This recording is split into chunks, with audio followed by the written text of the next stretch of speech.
Hi, I'm Louis Schmidt, and I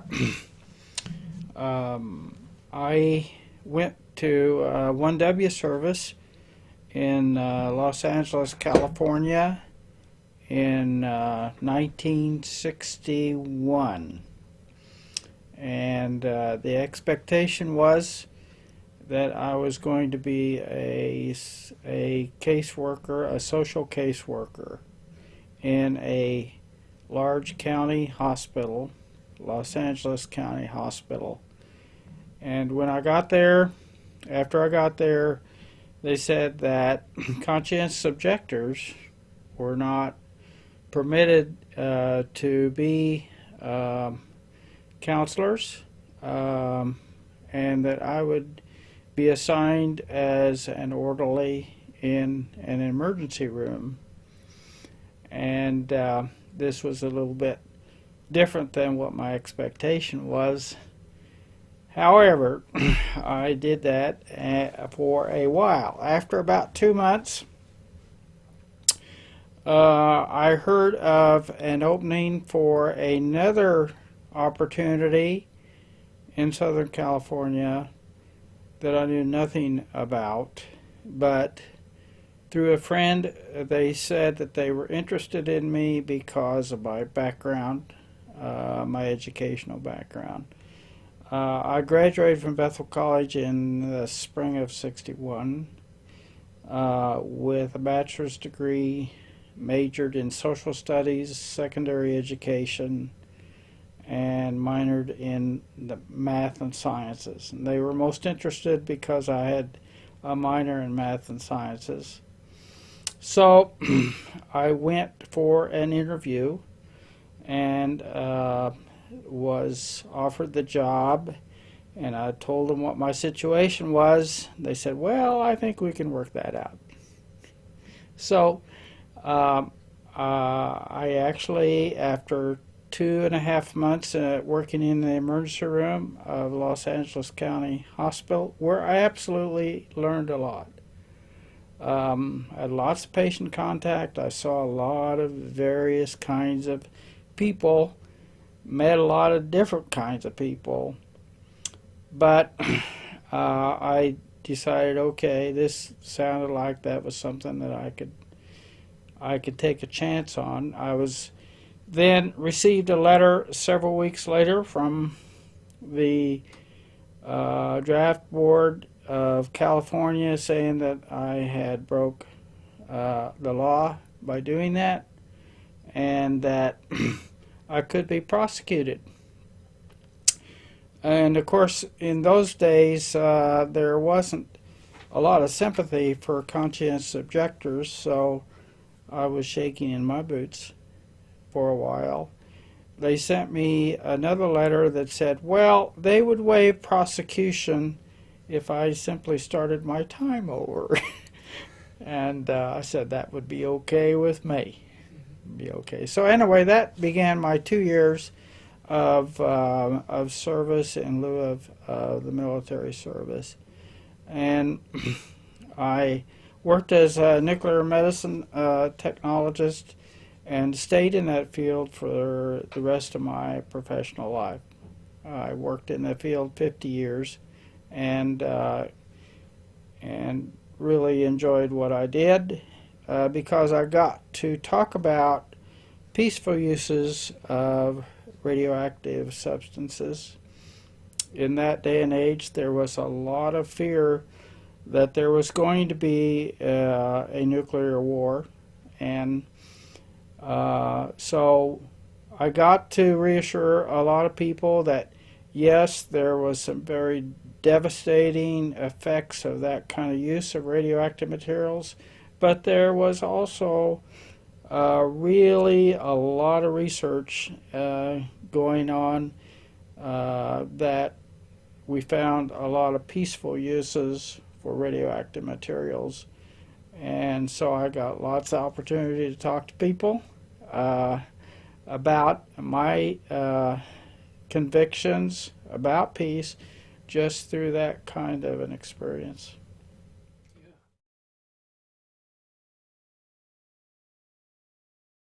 Okay, the process was pretty much centered around, I can't remember his first name, but his name was Schmidt from Gossel.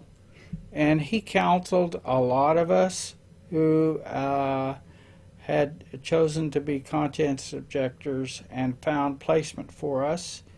There was a pastor in Southern California who sort of guided us when we got there, and there were, I suppose, in our unit, we did not live as a community. We all lived separately.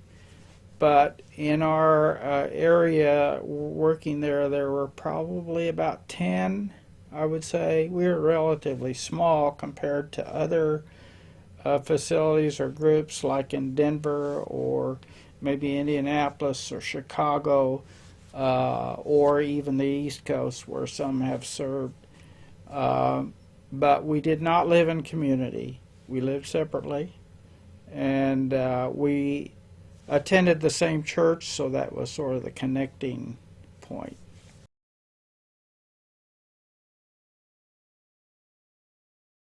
Well, I think,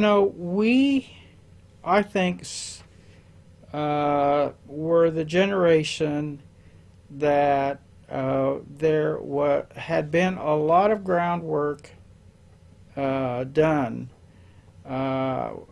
And, I never felt that I was, what should I say, persecuted for my choice, like some of the predecessors were. I think we were sort of in the honeymoon part of that kind of an alternative service.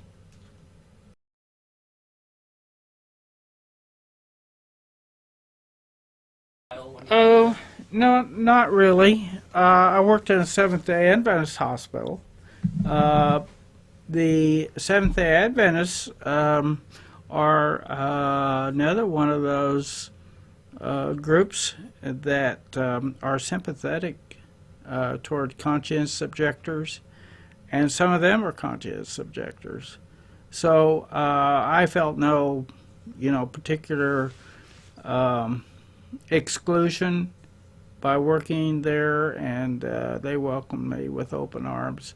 And I did learn something about their beliefs and their habits.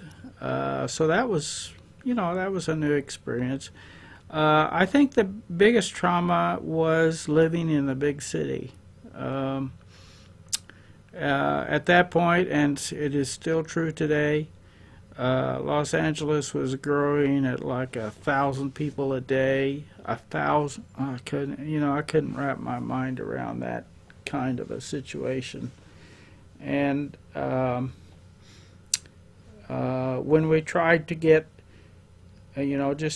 just to go for a drive in the country, you were talking about an hour and a half, 2 hours to get out of the city. So we didn't do that very often. And actually, the amount of money that we were paid was just enough to make a living. And my wife and I would often joke about the fact that we would run our bank account down to $5, which was the minimum we could have in a bank account to keep it open. And that happened regularly. We had no health insurance. And our first child was born in October of the following year, and it was all we paid for all of it. So somehow God blessed us, and beyond my imagination, and we did not get any help from home. So things were interesting.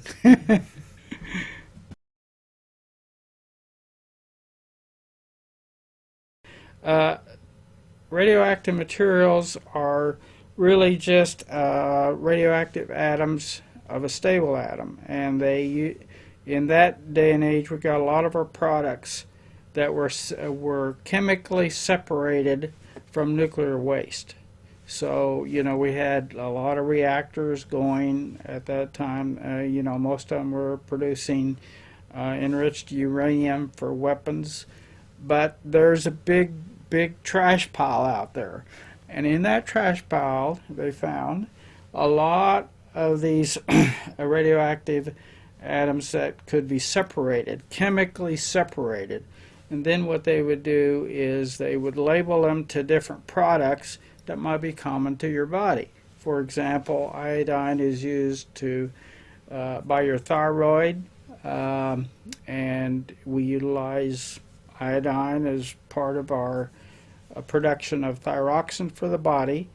And so what we started doing is taking the radioactive atom of iodine, which the body could not recognize the difference between whether it was radioactive or not, and we would give that orally, pill to patients, and we could look at the thyroid. We could map out the thyroid and make determinations of whether people were overactive or not, or underactive, and that is so interesting, because even today the same thing is being done some 50 plus years later. And I think that is really probably the best example. But as things evolved, technology evolved, there were other products that became useful as well. And it basically is the idea, if you can take a radioactive atom and you can label it to a compound that's familiar with the body or any particular cells of the body that you want to follow, and some of those could be cancer cells, some are non-cancerous cells, then you can map out how that distributes in the body and make determinations of whether a patient, for example, might have a spread of a cancer from some primary site in the body to the bone. We could do bone scans and that kind of thing, and stage people to see whether they were candidates for chemotherapy or, no chemotherapy or whatever. And there's many other examples. The biggest one today is doing studies of the heart to determine whether patients have coronary artery disease prior to sending them to a heart catheterization laboratory.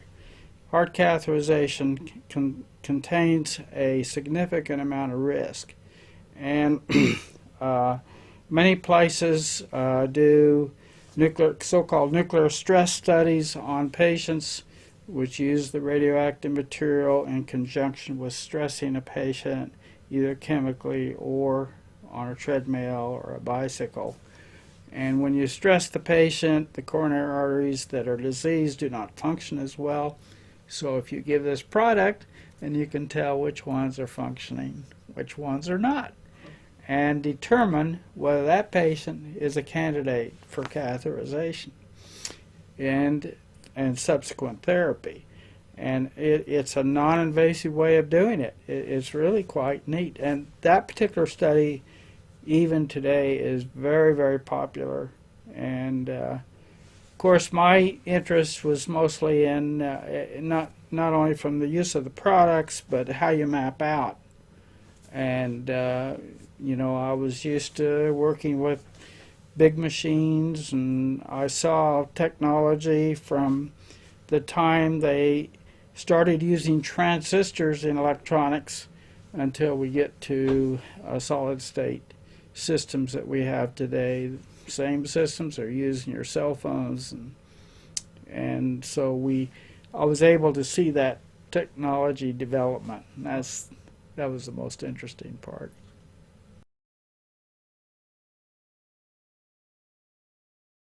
Well, I had a friend that we lived actually next door who was working in the same place, and we both liked to play tennis. And I played tennis in college.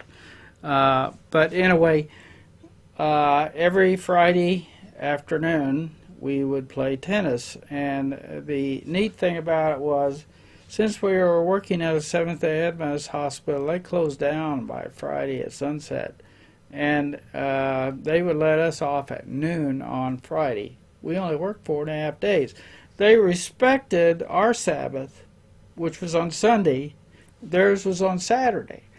And so every Friday afternoon we played tennis, and of course the weather out there permitted us to do that almost all year long. Personally, that was very, that was a very good thing. We were not without hardships. As I said, we had no health insurance. The hospital did not provide us health insurance. It was not a requirement in those days. And so we lived in a one-bedroom apartment with our little baby for 9 months. 9 months. You see, yeah, probably a little over that. About a year and a half, about. And we didn't. That looked like that would have been a hardship, but I didn't view that as a hardship. I think that maybe the most difficult times were when we wanted to come home, because it's a long trip, and with a small baby, it was kind of a challenge. But I didn't, I can't say that during that period it was such a hardship, but retrospectively, it was a really growing time, both spiritually and professionally, and in our own relationship, because we were out there alone, pretty much alone.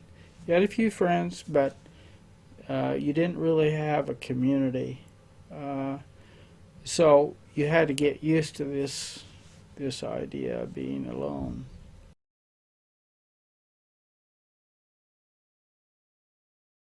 Well, as I've mentioned, I got lots of opportunity to talk about peace and what peace really is.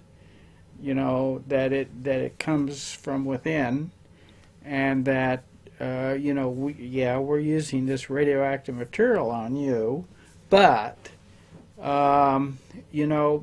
there is another aspect to this, and I got into lots of conversations with people about peace and where that comes from, and how God gives us gifts to use, and some of those gifts involved thinking about how we could use harmful things for good, and how we could actually improve the life of people.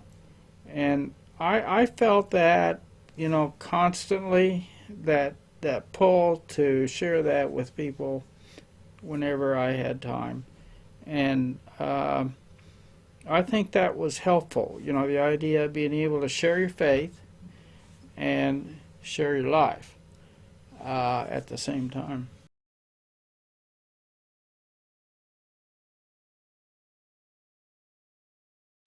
We were forced to think out our convictions.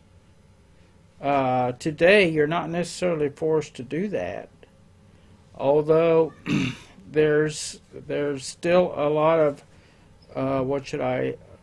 subtle coercion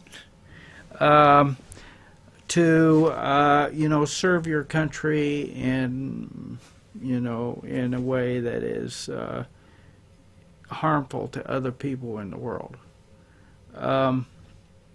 and to avoid that, you're going to have to take a stand somewhere along the way. So I think it's very important, as you develop your Christian thinking, your convictions, that you take it seriously, because there's several things that you have to consider when you decide you're not going to contribute to harmful things to other people in the world. The first is you have to decide that you're going to lose out on some of the, incentives for taking up arms. Um, you lose out on education benefits. You lose out on any veterans benefits. You don't get free drugs. You don't get discounts for home loans. This is all kind of futuristic. When you're an 18 and 20-year-old, do you really think of those things? Probably not too much, but at some point, that's going to happen to you, and so you should know that up front, that you're not going to be able to take advantage of those benefits. So even though the government allows us this option, they don't give you benefits for it. Even though you're sacrificing, just like anyone else who would be taking up arms is sacrificing. And so I think, in addition to your how you develop your Christian convictions, you have to think that you are going to have to give up something, and it may not be as what should I say, as easy to do as you might think. And I have friends every day that I talk to almost, and every week I meet with a small group of guys, and in this group,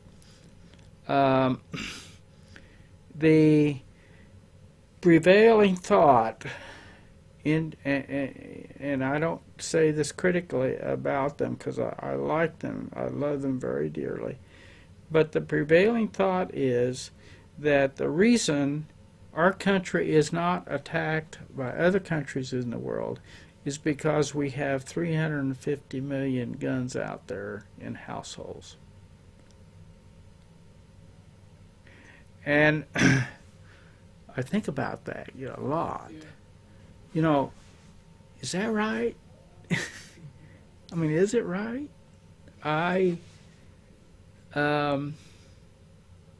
Is it right that I can have these freedoms, but what price am I paying? Am I making any sacrifices in my life or not? It doesn't seem right to me, and I think that we sometimes have to come to grips with things in our society that are so subtle,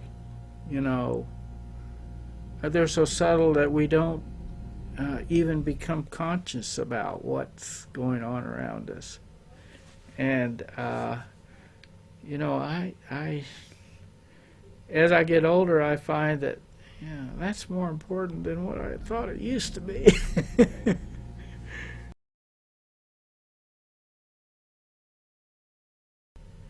Well, I would like to share that having the opportunity by churches to do some kind of service projects is very valuable, and I support that wholeheartedly. There's a lot of people that say, well, our youth went to Colorado and they skied and they did a little bit of work here and there and all that other thing, and they're somewhat critical about it. But I can tell you from personal experience that it is well worth the investment to do that, and I'm highly supportive of youth groups or any adult groups in the church or that have any kind of projects they want to do. That's a very valuable thing to do. It does make you grow. And when we went to Katrina in 2006, we had 2 adult groups go for 2 weeks in a row, and that was followed by some youth service groups that went to the same area about a year later. And that, I think, that kind of thing shapes the church community. That's what shapes people's thinking. And, those are the kinds of things, when somebody asks you, well, what church do you go to? Well, you can tell them that, yes, I go to this church, but it's probably better to say, I am part of this church. I am part of it. That's what we want to try to work toward. And when you do these service projects, that makes you a part of that community. And I think that's very important for us to remember.